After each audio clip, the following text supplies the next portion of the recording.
Hello दोस्तों, आपका मेरे YouTube चैनल इनसाइट एरिया पर स्वागत है। और आज हम लोग पढ़ेंगे अक्षांश और देशांतर रेखाएं।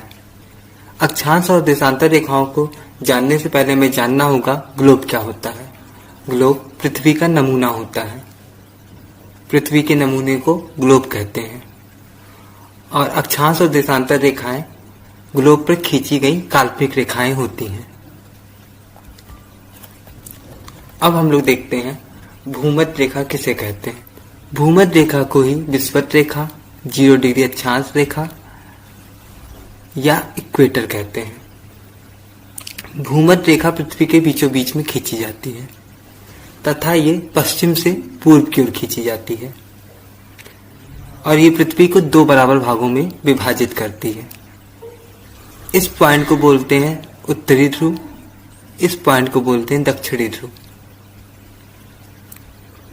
और विषुवत रेखा के ऊपर वाले भाग को बोलते हैं उत्तरी गोलार्ध और नीचे वाले भाग को बोलते हैं दक्षिणी गोलार्ध।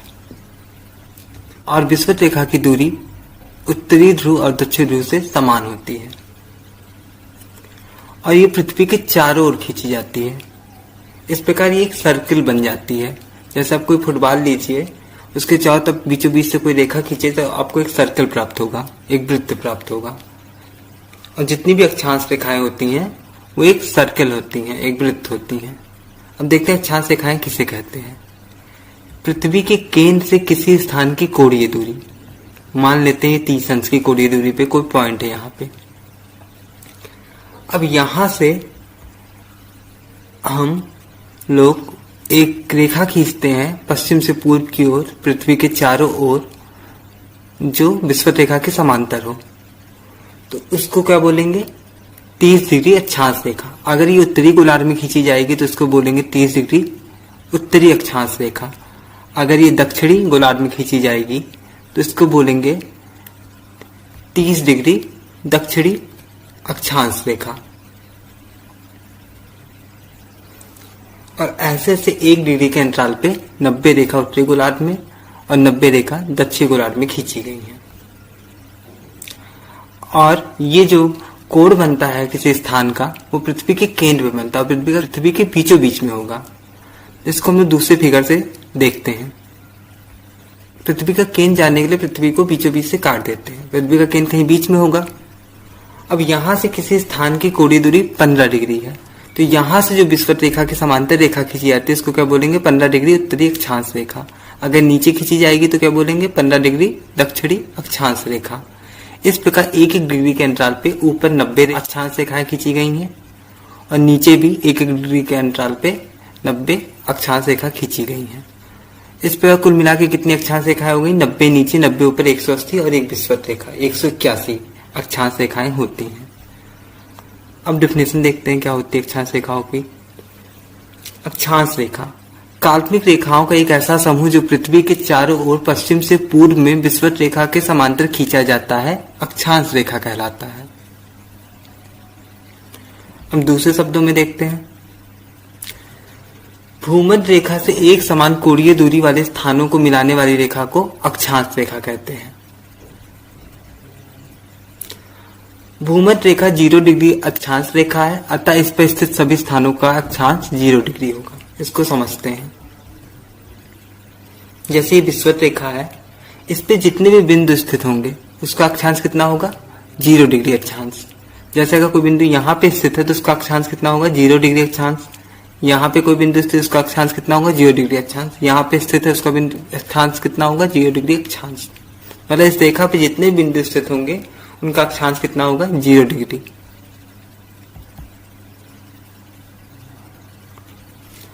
भूमध्य रेखा के उत्तर में स्थित अक्षांशों को उत्तरी अक्षांश तथा दक्षिण में स्थित अक्षांशों को दक्षिणी अक्षांश कहते हैं। 2 क्रमशः स्थित अक्षांशों के मध्य की दूरी 111 किलोमीटर होती है और ये फिक्स होती है।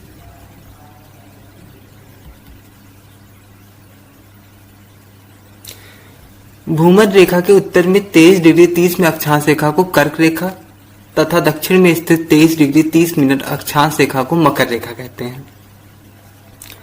और भूमध्य रेखा के उत्तर में स्थित 66 डिग्री 30 मिनट अक्षांश रेखा को क्या बोलते हैं? आर्कटिक वृत्त तथा दक्षिण में स्थित 66 डिग्री 30 मिनट रेखा को अंटार्कटिक वृत्त कहते हैं। और कुल अक्षांशों की संख्या कितनी होती है? 181। कैसे? 90 उत्तरी अक्षांश, 90 दक्षिणी अक्षांश और एक विषुवत रेखा जो 0 डिग्री अक्षांश रेखा होती है। कुल मिला कितनी होगी? 181।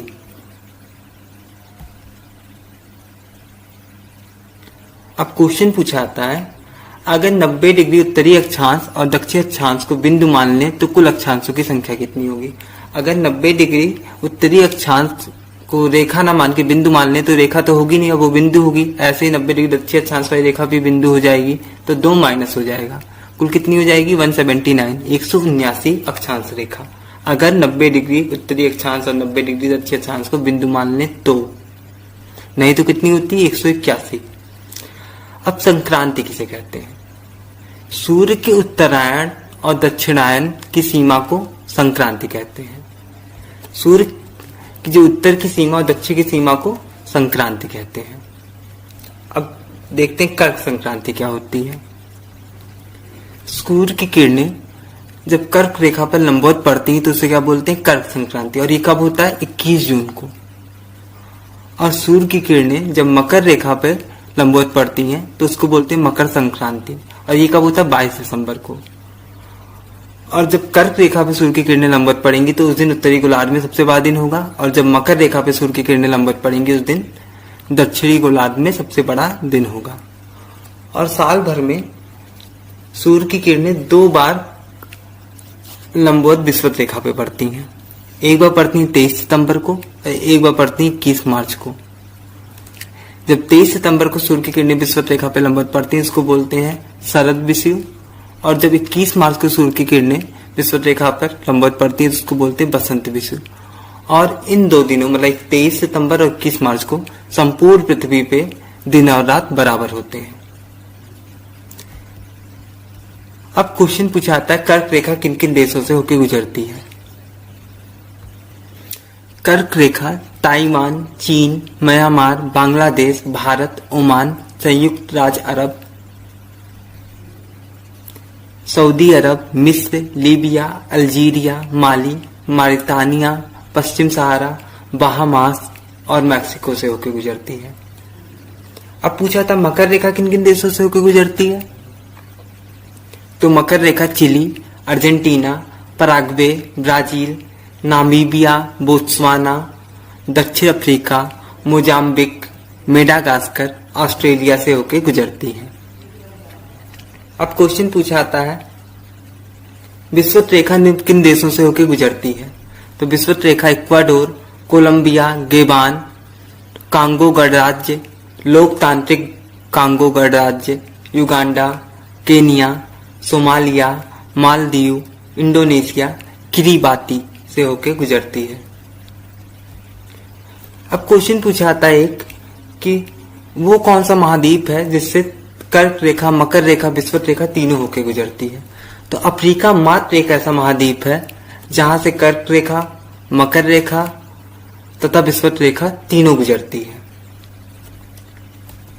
अब देखते हैं देशांतर रेखा। देशांतर रेखा उत्तरी तथा दक्षिणी ध्रुव को मिलाने वाली काल्पनिक रेखा को देशांतर रेखा कहते हैं। देशांतर रेखाओं की लंबाई बराबर होती है। ये रेखाएं समांतर नहीं होती हैं। ये रेखाएं उत्तरी तथा दक्षिणी ध्रुव पर जाकर मिल जाती हैं। ध्रुवों से विषुवत रेखा पर बढ़ने पर देशांतरों के बीच की दूरी बढ़ती आती है तथा विषुवत रेखा पर अधिकतम 111.32 किलोमीटर होती है। हम लोगों ने पढ़ा उत्तरी ध्रुव और दक्षिणी ध्रुव को मिलाने वाली रेखा को विषुवत रेखा कहते हैं। और ये वृत्त नहीं होती है क्योंकि ये यहां से उठी यहां मिलके फिर एक रेखा हो गई है। ऐसे ही जो होता है 180 रेखाएं पूरब में खींची जाती हैं और 180 रेखाएं पश्चिम में खींची जाती हैं और ये एक एक डिग्री के अंतराल पे ये भी खींची जाती हैं।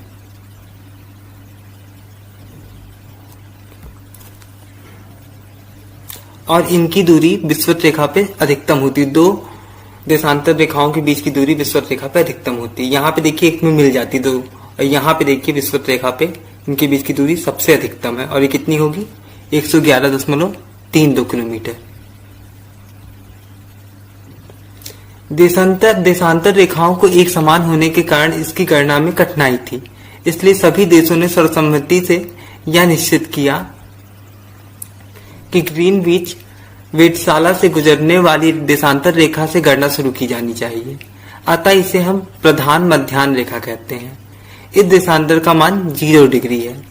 इससे हम 180 डिग्री पूर्व तथा 180 डिग्री पश्चिम देशांतर की गणना करते हैं। प्रधान रेखा के बाईं ओर की रेखा पश्चिमी देशांतर और दाहिनी ओर की रेखाएं पूर्वी देशांतर कहलाती हैं और ये क्रमशः पश्चिमी तथा पूर्वी गोलार्ध कहलाते हैं। 180 डिग्री पूर्व तथा 180 डिग्री पश्चिम देशांतर एक ही रेखा है और कुल देशांतरों की संख्या कितनी है? 360। पृथ्वी 360 डिग्री घूमने में 24 घंटे का समय लेती, तो 1 डिग्री में घूमने में कितना समय लेगी? 4 मिनट का। अब इसको समझते हैं। देशांतर रेखाओं की लंबाई बराबर होने के कारण इसकी गणना में कठिनाई थी कि गणना कहां से स्टार्ट की जाए। तो ये सभी देशों ने ये सर्वसहमति से मान लिया कि ग्रीनविच के वेधशाला से गुजरने वाली रेखा को प्रधान मध्याह्न रेखा कहेंगे और उसी को 0 डिग्री देशांतर रेखा माना जाएगा और इस 0 डिग्री देशांतर रेखा के दाहिने ओर के भाग को पूर्वी गोलार्ध और बाएं वाले भाग को पश्चिमी गोलार्ध कहेंगे। और फिर इसके पूर्व में यानी दाहिनी ओर 1 डिग्री के अंतराल पे 180 रेखाएं खींची गई जिन्हें पूर्वी देशांतर कहते हैं और फिर बाईं ओर भी 1 डिग्री के अंतराल पे 180 रेखाएं खींची गई जिन्हें पश्चिमी देशांतर कहते हैं। जैसे ये जो होगा ये होगा 1 डिग्री पूर्वी देशांतर, फिर उसके बाद ये रेखा 2 डिग्री पूर्वी देशांतर और इधर की ओर 1 डिग्री पश्चिमी देशांतर, 2 डिग्री पश्चिमी देशांतर, ऐसे चलेंगे। और ये इधर भी 180 रेखाएं खींची गई पूर्व में भी और पश्चिम साइड में भी 180 देशांतर रेखाएं खींची गई। और जो ये 180 पूर्वी देशांतर और 180 पश्चिमी देशांतर रेखा होती है, ये दो ना होकर एक ही रेखा होती है, क्योंकि पृथ्वी गोल है तो घूम के वो दोनों रेखा मिल जाती है। इस प्रकार दोनों रेखाएं एक ही रेखाएं हैं। पृथ्वी 1 डिग्री घूमने में 4 मिनट का समय लेती है, तो यानी अगर 0 डिग्री देशांतर पे 12 बज रहा होगा तो 1 डिग्री देशांतर पे 12:04 होगा और 2 डिग्री देशांतर पे 12:08 होगा। और अगर बात करें पश्चिम में तो पश्चिम देशांतर पे 1 डिग्री पे क्या होगा? 11:56, 4 मिनट कम होगा। मतलब पूरब का समय आगे होता है और पश्चिम का समय पीछे होता है। 0 डिग्री के पश्चिम में जाने पे समय घटता जाता है 4-4 मिनट 1-1 डिग्री के अंतराल पे और पूरब में जाने पे 1-1 डिग्री के अंतराल पे जाने पे बढ़ता जाता है।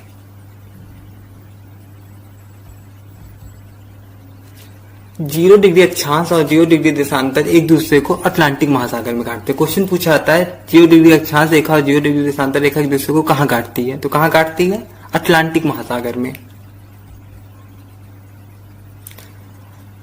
अब अंतर्राष्ट्रीय तिथि रेखा क्या होती है? 180 डिग्री देशांतर रेखा को अंतर्राष्ट्रीय तिथि रेखा कहते हैं, क्योंकि इस रेखा के दोनों ओर तिथियों में 1 दिन का अंतर होता है। जब इस रेखा को पश्चिम की ओर लांघते हैं तो 1 दिन कम किया जाता है और जब पूर्व की ओर लांघते हैं तो 1 दिन बढ़ाया जाता है। अब इसको समझते हैं। 1 डिग्री पे कितने के मिनट का अंतर होता है? 4 मिनट का। और तो 180 डिग्री पे कितने मिनट का अंतर होगा? 180 गुणे 4, तो 180 जाने पे कितने मिनट का अंतर आएगा? 12 घंटे का। पूरब में जाएंगे पूर्वी 180 देशांतर पे 12 घंटे का समय आगे हो जाएगा और पश्चिम में जाएंगे तो 12 घंटे का समय पीछे हो जाएगा। लेकिन दोनों रेखा एक ही है, 180 देशांतर रेखा एक ही होती है, तो यहाँ कुल मिला के 12/24 घंटे का अंतर आ जाता है। हम जैसे देखते हैं यहाँ ये 180 डिग्री देशांतर रेखा है। अगर इसको हम लोग पूरब की ओर लागेंगे तो 1 दिन बढ़ा दिया जाएगा। अगर यहाँ पे सोमवार था तो यहाँ मंगलवार कर देंगे। अगर इसको पश्चिम की ओर लागेंगे तो यहाँ पे अगर मंगलवार था तो यहाँ पे सोमवार कर दिया, 1 दिन घटा दिया जाएगा। इसलिए 180 डिग्री देशांतर पे 1 दिन का अंतर आ जाता है। इसीलिए इसे अंतर्राष्ट्रीय तिथि रेखा बोलते हैं। यहाँ पे तिथि में चेंज होता है, इसलिए इसको बोलते हैं अंतर्राष्ट्रीय तिथि रेखा। आगे देखते हैं समय जोन व मानक जोन। विश्व को 24 समय जोनों में विभाजित किया गया है। इन जोनों को ग्रीनविच मीन टाइम व मानक समय में 1 घंटे के अंतराल के आधार पर विभाजित किया गया है। प्रत्येक जोन 15 डिग्री के बराबर है। भारत में 82.5 डिग्री पूर्वी देशांतर को मानक समय माना गया है, जो इलाहाबाद के निकट मिर्जापुर से गुजरती है। यह समय ग्रीनविच मीन टाइम से 5.5 घंटा आगे है। अब ये कैसे माना जाता है? ये भारत है। भारत का पश्चिमी देशांतर कितना है? 68 डिग्री 7 मिनट। और पूर्वी देशांतर कितने हैं? 97 डिग्री 25 मिनट। तो इसके बीच में लगभग कितने देशांतर आ जाएंगे? लगभग 30 देशांतर का अंतर है। 30 देशांतरों का भारत देश है। 1 डिग्री पे 4 मिनट का अंतर होता है। 30 डिग्री पे कितने मिनट का अंतर हो जाएगा? 2 घंटे का। अगर यहाँ पे जो समय होगा, यहाँ अगर 6 बज रहा होगा तो यहाँ कितने बज जाएंगे? 8। इस प्रकार पूरे भारत का समय तो ही चेंज हो जाएगा। इसलिए हम लोगों ने क्या किया, एक मानक समय रेखा मानी गई। इन दोनों का मीन लिया गया और उसको बीच से खींचा गया। जो इस रेखा का समय होता है वही पूरे भारत का समय होता है। इसलिए ऐसा किया गया, इससे पूरे देश का समय एक बना रहे। तो भारत में 82 डिग्री 30 मिनट को मानक समय माना गया है। और ये रेखा जो होती है इलाहाबाद के निकट मिर्जापुर से होकर गुजरती है। और अक्षांश और देशांतर रेखाओं का प्रयोग एक काम के लिए और किया जाता है। ये किसी भी बिंदु की भूगोलिक स्थिति बताते हैं। पृथ्वी बहुत विशाल है, किसी स्थान को खोजना हो तो बहुत दिक्कत हो जाएगी। लेकिन अगर कोई इंसान बता दे 1 डिग्री पूर्वी देशांतर और 1 डिग्री उत्तरी अक्षांश पे स्थित है, तो उसकी पोजीशन का आराम से पता लगाया जा सकता है। तो इसका प्रयोग हमेशा भूगोलिक स्थिति की जानकारी के लिए भी किया जाता है। अगर वीडियो अच्छा लगा हो तो वीडियो को लाइक करें, चैनल को सब्सक्राइब करें। Thanks for watching.